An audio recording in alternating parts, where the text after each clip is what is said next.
San Francisco is like still pretty hustle culture. You can still build a massive B2B outside. If your project will be better, if the models get better, you're fine. If your project will get worse, if the models get better, you're fine. Many people will be lazy. Many people will be unpassionate. Many people will be arrogant to their changes. This is actually who are mostly getting fired. Welcome to our channel, and today we're having an interview with Vladymyr, who is an entrepreneur who moved from Odessa, Ukraine to San Francisco. He will share some tips of how he integrated into the community and the tips for you, how you as a founder should succeed. Well, thank you, Vladymyr, for joining our podcast today. And I was wanting to ask you several questions, actually. Let's start with your story and how you moved to San Francisco. As we all Ukrainians have pretty sure the same story. Like we sold our previous company when I was in Ukraine, and I was on a conference presenting this company. Sometimes conferences takes you longer than expected. So that was 2022? Yeah. Since then I was here, and I worked in different companies, and last 1 year, I was head of business of Hicksfield, and it was amazing journey. Is this your main passion, this industry and this specific? Overall, I would say AI research, AI. AI can have it's a horizontal technology with multiple implementations. I like that AI can empower individuals, and I like that AI can empower artists. So yeah. So what are you working on right now? I left Hicksfield 1 week ago, so I had a couple interesting propositions, and so far, it's mostly about, let's put it this way, understanding how AI can move creativity forward. For example, some neo labs. I would say I would love to dig a little bit more in the research side and the side of AI where you sort of work closer to the foundational models. And this is why we're talking about with some companies, projects, and so on. So yeah, I would say it would be definitely in the field of Gen AI and AI. The question is what part of the field? But it sounds like you are all into creativity part. True. It's not healthcare, No. This is actually, I actually pretty okay of staying this way because, I like this part. It's kind of cool. There is a lot of cool things going on. And yeah, it's very inspiring.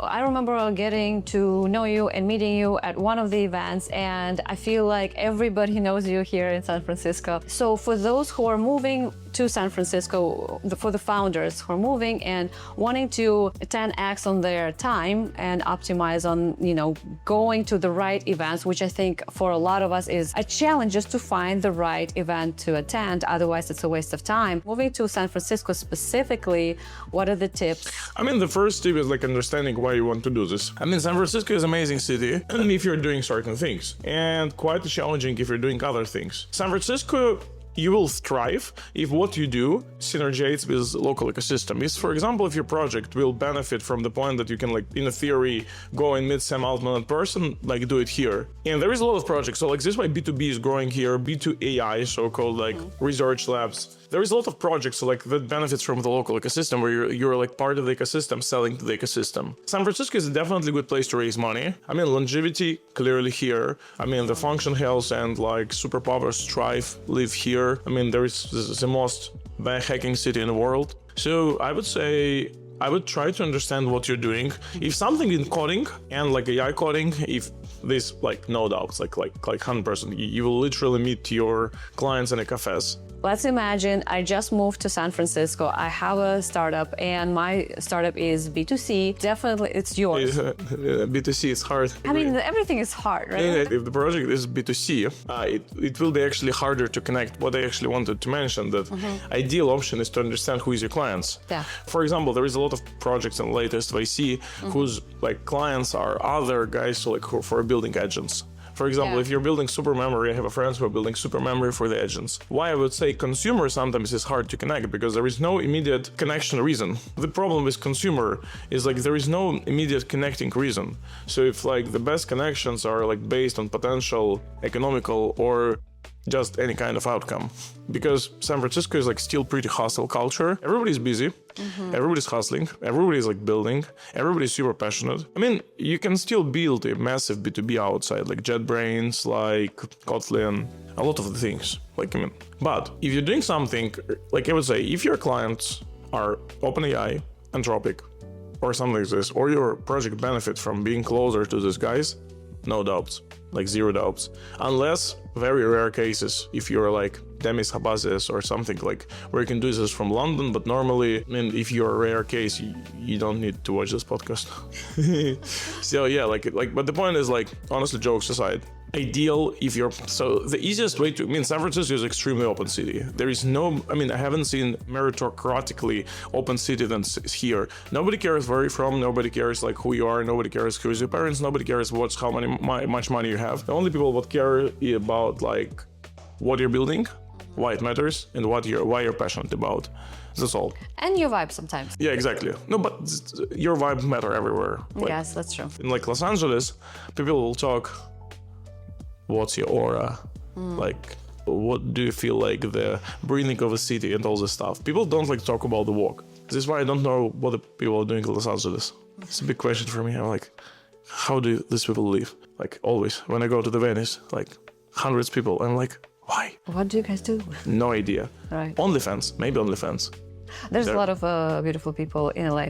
But let's get back to San Francisco. Yeah, so the point is, what will significantly ease you if you will understand who is your clients?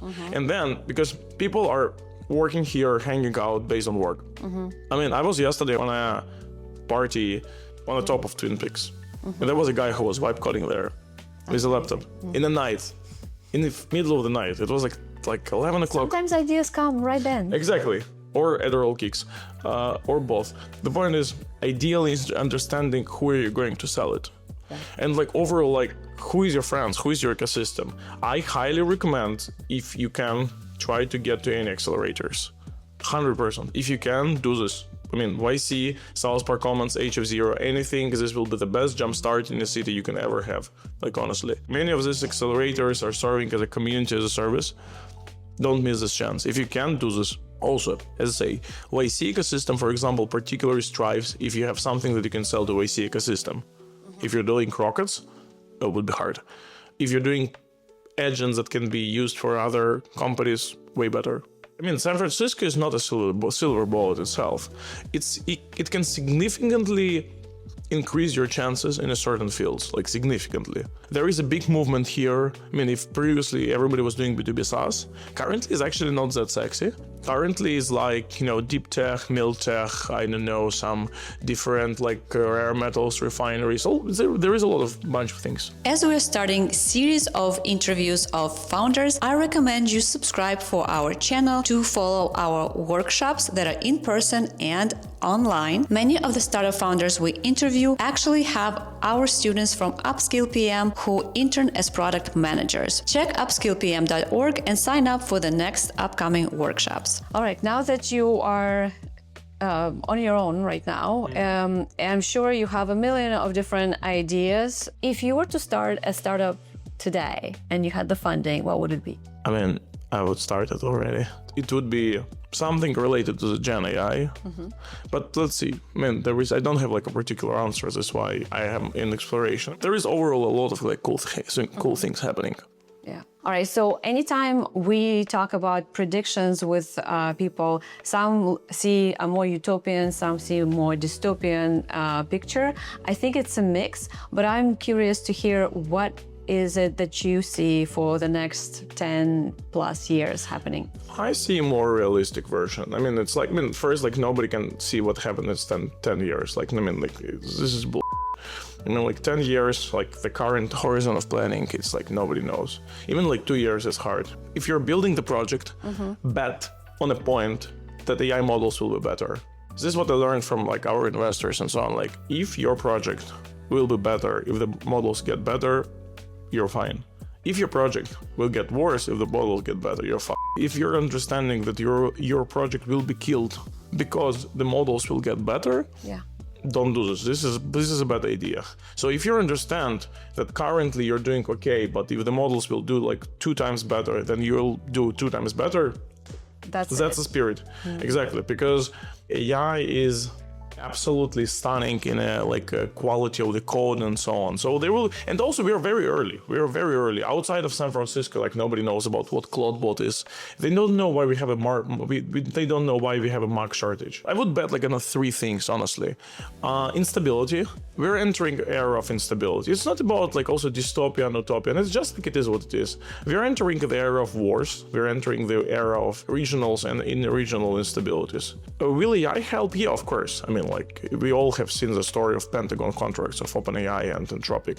So it's we're entering the era where AI will define the superpower status, and also, but it also means that all the superpower will try to take the AI for themselves. So intellectual competition becomes geopolitical competition. And this is why I'm mentioning that the models will get better, because it's a matter of national security. And when it's a matter of national security, I mean, Project Manhattan was a great example what you can achieve in 4 years and a lot of resources. So my follow-up question and the last question is, with all these changes and while people are starting to use AI more and more, a lot of our audience is transitioning from their jobs, or they're concerned about their jobs, and people are not sure where to run, what to study, what to learn. Should I completely change my job, or should I 10x on by using AI? Do you have any advice on the future generations or even current generations that are wanting to switch careers? I think that there is a couple universal options. First, study AI. Learn vibe coding. Learn the tools.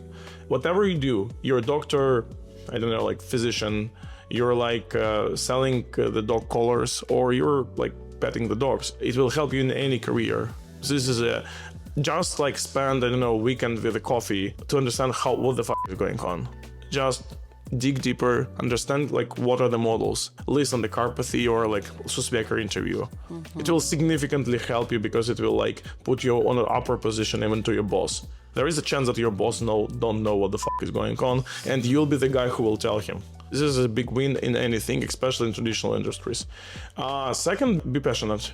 AI can't replace agency. AI will kill the mediocre guys. This is actually who are mostly getting fired. Be top one. Be passionate, be agentic, learn these tools. You'll be surprised how few people will learn them. Many people will be lazy. Many people will be unpassionate. Many people will be arrogant to their changes. And while many people will try to stop the train, get on a train and travel ahead. That's all. Right on. Thank you so much for this awesome piece of advice. And see you in the next one.